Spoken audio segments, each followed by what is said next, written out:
I got to thinking about something a little disjointed. Women have been telling me that they think men are insensitive, that we don't listen. Boy, that really irks me. How about you, Al? Well, Tim, That's exactly my point, Al. You know, men are sensitive to other things. For instance, when a woman sees a hot rod, what does she see? A car. When a man sees a hot rod, he sees all the love and care that took to make the details of the hot rod.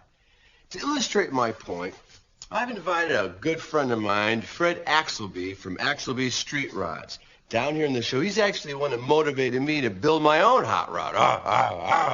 Let's get him out here. The big tool time welcome. Lisa, bring him on out. Big hand, come on.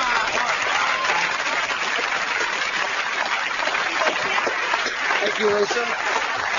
Fred, good to have you here. Great to be here, Tim. Great to be here. Good deal. All right, what are we going to do on the next show? Well, Tim, first we're going to apply 120 coats of hand-rubbed lacquer. Do you suppose the fender has 120 coats because it's cold?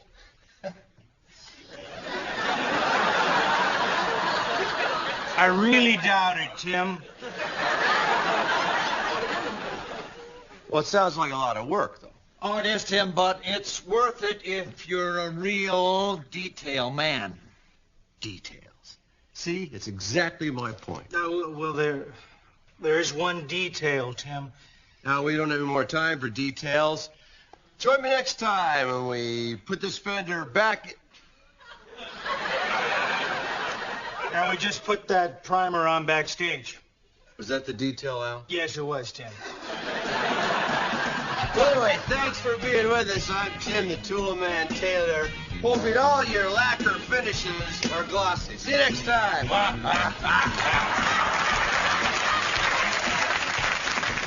You know, Tim, a little fender will kick that right off. Great.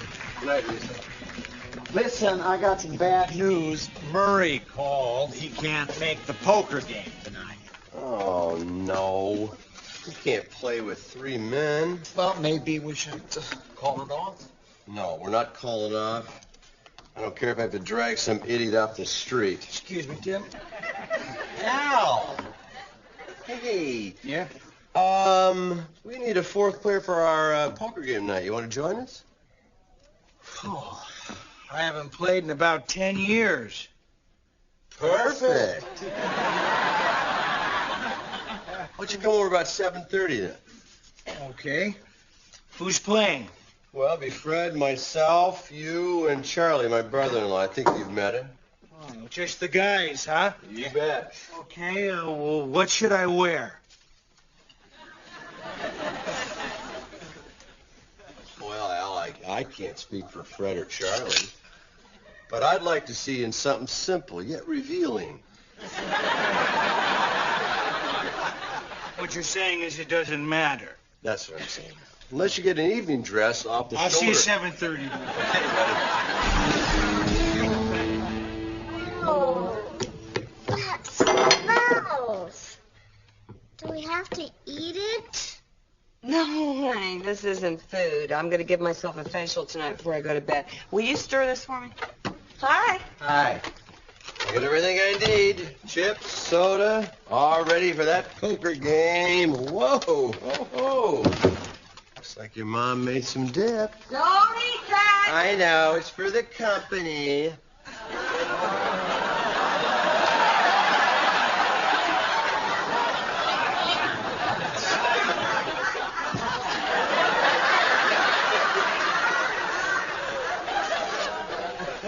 Is that your mother's recipe? No, it's not a dip. It's an organic face mask. See, what I do is I put this in the refrigerator for a little while, and then when I put it on my face, it makes it all pretty and tight. It looks just like this. Hi, everybody. I'm so beautiful. Hey, Mom, can Brad and I stay home tonight? No. It's poker night. Men only. No children. But, Dad, Mom and Aunt Robin want to take us to an arts and crafts fair. Great. It's a good thing to do. Men's handiwork, craftsmen, men, wood. You'll love it. Oh, man. Well, Tim, if the boys don't want to go, maybe we should just all stay home. No! When your sister gets here, she goes, Charlie stays. It's a man's night tonight. Man's night. Yeah, man's night. Cigars, smoke, scratching parts of you, burping, body noises without any kind of apology. Oh, excuse me, I'm sorry. I flew up. How is that different from any other night? Well, there'll be other men doing it with me. I'll get it. Charlie, open your wallet right now. Because I got the... Hi, Robin. Where's Charlie? Last time I saw my husband, he was on the corner of Fulton and Ford. Why? He said he'd rather walk than let me drive. So I took off without him. We were supposed to play poker tonight. Tim, Susie's upset. How can you think about poker when my marriage is falling apart? Well, I figure if it's falling apart, I better win some from Charlie before the alimony start. Tim, you are an insensitive cretin. You're right. Dip.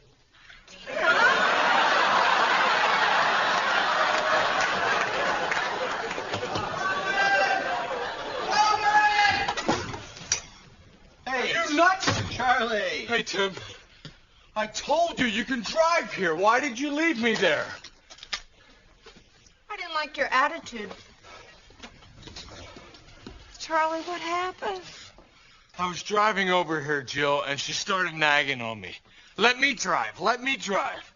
So I pull over, I get out of the car so she can scoot over, and she took off on me. Buddy, little advice.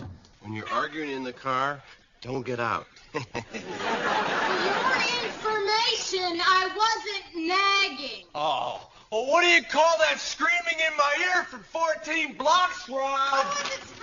Oh, God, it started. on, They'll give it be a at rest. this Come for on.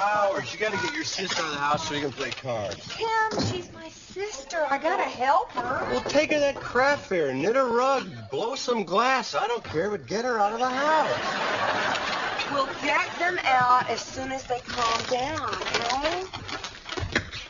Dad and Robin locked herself in our bathroom. Oh. Does that mean we're not going to go to the arts and crafts fair? You're going to the Arts and Crafts Fair as soon as your Aunt Robin is ready to go. Robin, give me those keys. No. I want them now. Okay, fine. You want your keys? There are your keys. Aunt Robin, are we still going to the arts and crafts fair? No, honey, I'm not going anywhere. Yeah, we're not going to the arts. Great. I can't believe she threw my keys into the bushes. Yeah. That must have been 30 feet. She's always had a real good arm.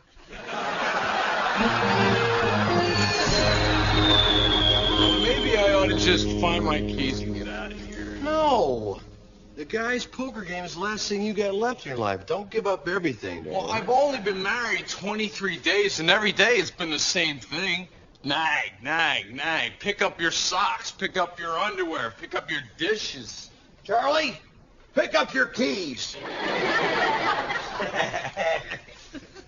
Let me tell you something about women.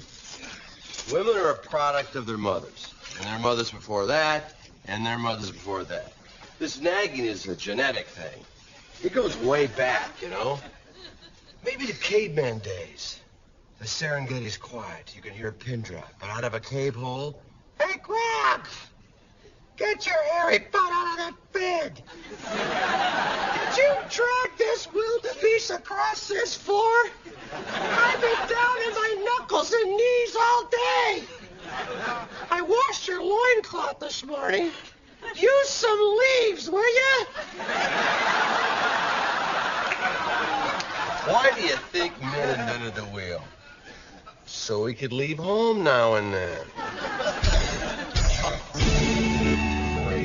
All right, my deal, 7-card stud. Everybody in. Yes, my game. Why do they call it stud? Well, I think it's because you're here, Al. Charlie, you should have seen this sporty Chevy project I was working on. Oh, that pickup down at your shop. Beauty. It's lime green, it's metal flake, about a mile-deep paint job. This thing is just unbelievable. Got a 454 big Chevy, tunnel ram, dual quads, polished 350 heads. turbo trans, 10-inch torque converter. I mean, a sweet piece of metal. This is it right here. Men talking, cigar smoke, cars. Don't mind me. I'm just getting a soda. You're not down here to get a soda. You're down here. Charlie, please. Robin, come on. This is the third soda in 10 minutes. Jewel and I are thirsty. Do you have any chips? Yeah. Want some dip? Chips will be fine. You know, Charlie, she's gonna keep interrupting the game if you don't apologize. He never apologized. It's admitting you're wrong. I have never once apologized to any woman. Freddie, how many times have you been married? 3. Why do you suppose that is? I can't find a woman who understands me. Let me jump in here if I could. Charlie, Jill and I have been married 12 years. Good marriage for one reason. Every day I get up early in the morning, look her right in the eyes and say, Jill, I'm sorry.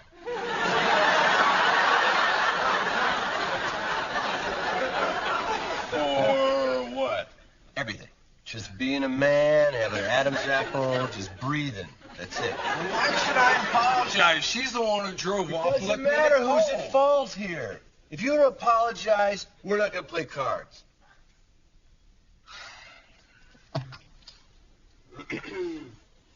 Robin! What?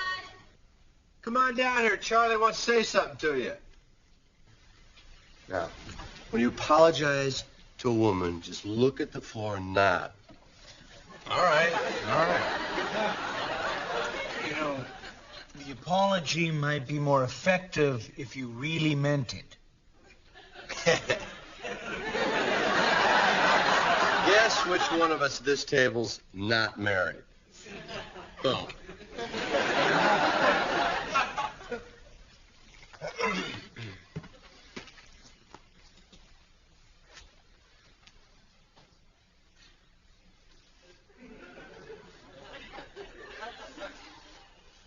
You wanted to say something?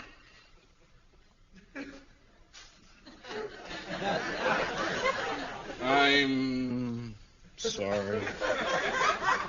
Good apology. Very good. Honey, I shouldn't have driven off. Oh, that's okay. So this means from now on, when I want to drive the car, I can? Hey, I said I was sorry, not stupid.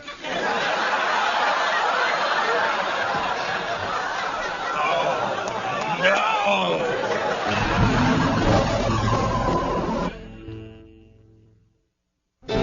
Quarter to you. Polyester. Right? I fold. Really? You folded every hand tonight, Al. I prefer to be cautious. There's a reason they call it gambling, Al. I'll call. Okay, 2 pair. Queens and 8s. I haven't had a decent hand all night. Well, I haven't seen Robin for a while. Maybe she's okay now. No. She's not okay. Hey, I know I'm a bit of a slob, but she used to think it was cute before we were married. Now I can't get her off my back. You want her off your back? Do something unexpected. Like the laundry? And make sure she knows you're doing it. Honey, where's the fabric softener? I'm doing the laundry! And then when you start mumbling like, oh, I can't seem to get the whites as clean as you get them, hon, they love that stuff. You know, Jim, the trouble with your whites may be you're not pre-soaking.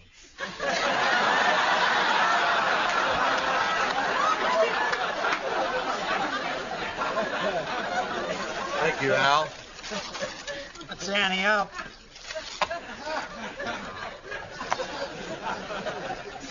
You know, I've been married 12 years. And the reason I have a good marriage is because of one word, compromise. And who does all the compromise in a relationship? Men. It's always 60-40. Now let's play some cards.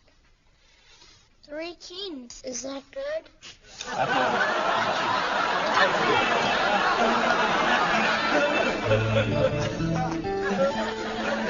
See, I like everything to be 5-0, 5-0. I like a he to be a he and a she to be a she. Robbie, can I give you just a little piece of advice? Oh, no. Well, you're going to hear it anyway. Marriage is about one thing, compromising. Guess who gets to do most of that? We do. It's 70-30. Unless you count childbirth, and then it's 97-3. Yeah. Now listen, you need to learn to let some things go because you know when you make everything such a big deal. You know, just eliminate the things that drive you the craziest. Well, that would be Charlie. He is such a slob, Jill. He leaves his clothes on the floors, wet towels on the bed. Wish he was more like Tim. At least Tim helps you out around the house. Well, of course he does. I trained him. Without me, he'd still be in the backyard eating out of a trough.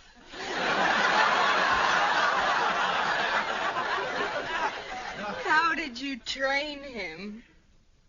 Well, first I got rid of the trough. Come on, what did you do? Just use positive reinforcement. You remember that puppy that Dad brought home? We had so much trouble housebreaking. Puddles? Yeah.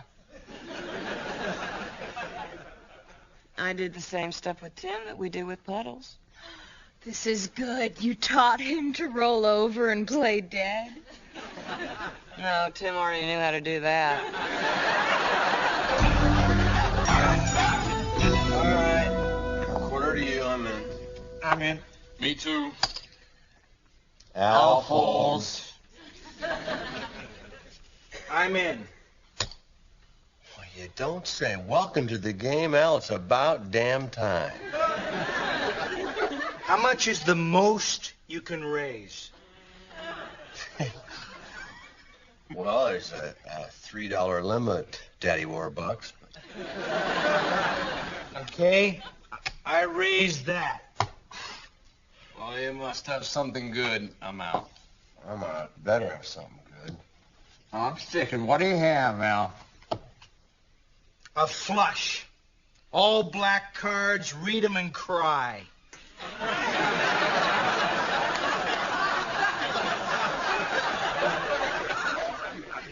I hate to burst your bubble, but a flush is all the same suit. Clubs, diamonds, all the same something.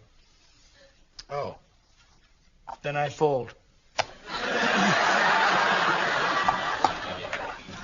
Ante up. Let's play. Jill and I have been talking, and I realize your car means a lot to you. And I think we should discuss it. In a minute, Rob? No, we need to talk now. Unbelievable. You wait till I get 3 aces. I fold. I fold. I fold. Thanks a lot, Rob. You blew the whole hand. Well, I guess I'm the only one worried about this relationship. Oh, look, come on. I'm not worried about the relationship. I thought the best thing about being married was knowing we're always going to be there to work it out. You mean that? Yes. You're not mad about the 3 aces? No. But I'm crazy about the 4 tops. I missed you, Cupcake. I missed you too, Pookie. All right, now we got that over with. Can we play cards now, Chuck? You want to go home? Let's go. Yes!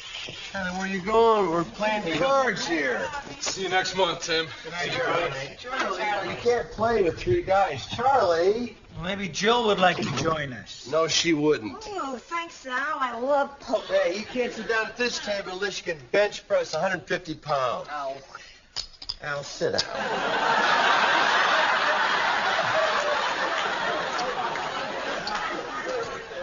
Come on, Tim. I can play poker. What are you doing here? You want Chicago, high-low, anaconda, what? What's anaconda? It's a snake, Al. Now shut up for a minute.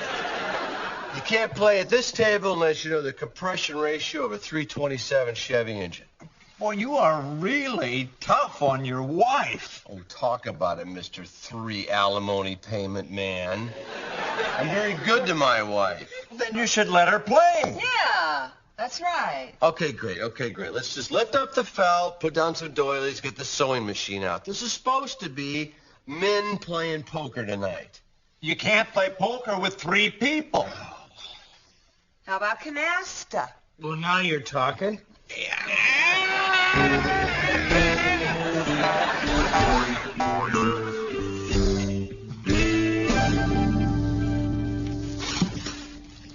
Wilson, can I ask you a question? I believe you just did, Tim.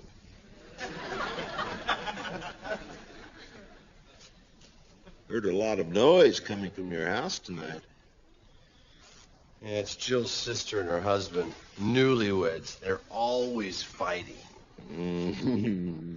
Well, I seem to remember a couple of newlyweds that moved in next door to me that I thought would never stop fighting. Jill and I. Boy, is that odd. We've been married 12 years, and I still get so mad at her, angry, just because she's a woman. Well, so what is your question? How do women and men even stay together? It has to do with barbed wire, Tim.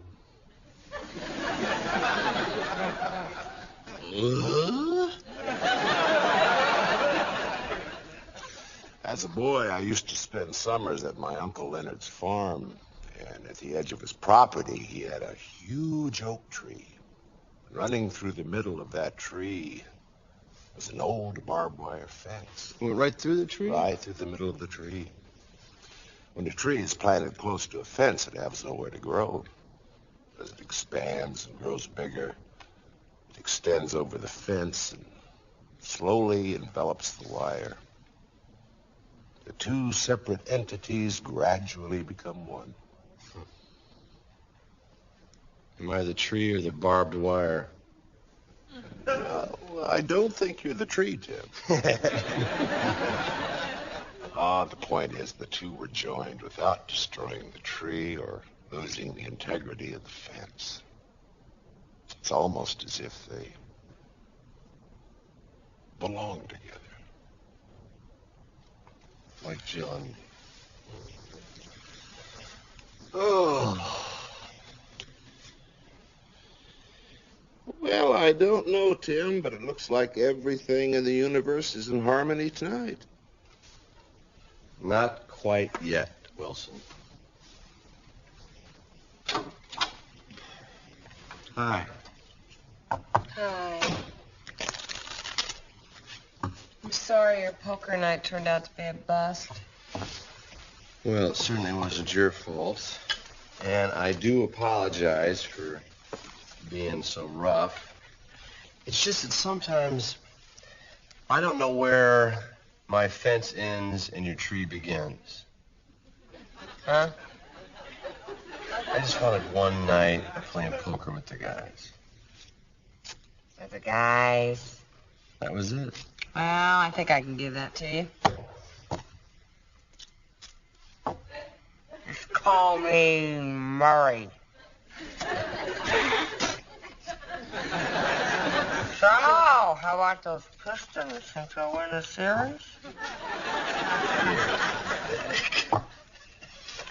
What's the game?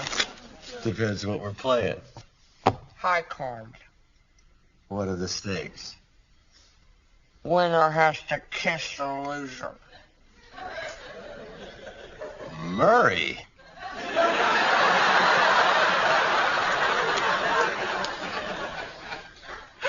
idea. I'm in. All right. Oh. Come here, Murray. Let's see.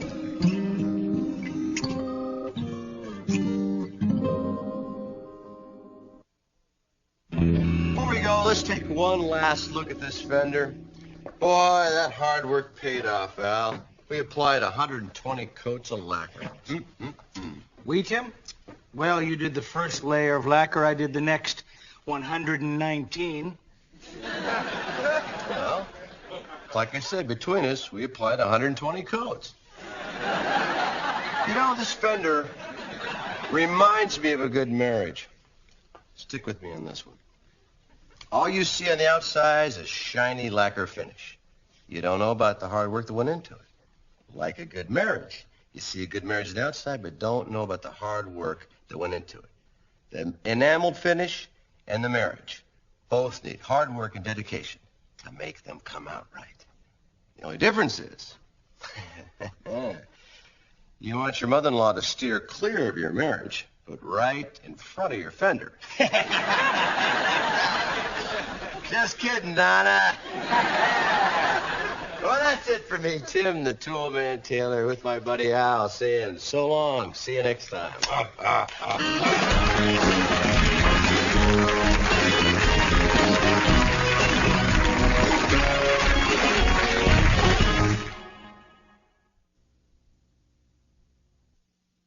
Why are men so loud? I think the testosterone affects their hearing. You know, I just attached my TV to my stereo, 80 watts a channel, and I still can't listen to it. The wife's always going, turn it down, turn it down. Got the remote control. What's going to turn you down that easy? What is it with women and loud music? I think it's the estrogen.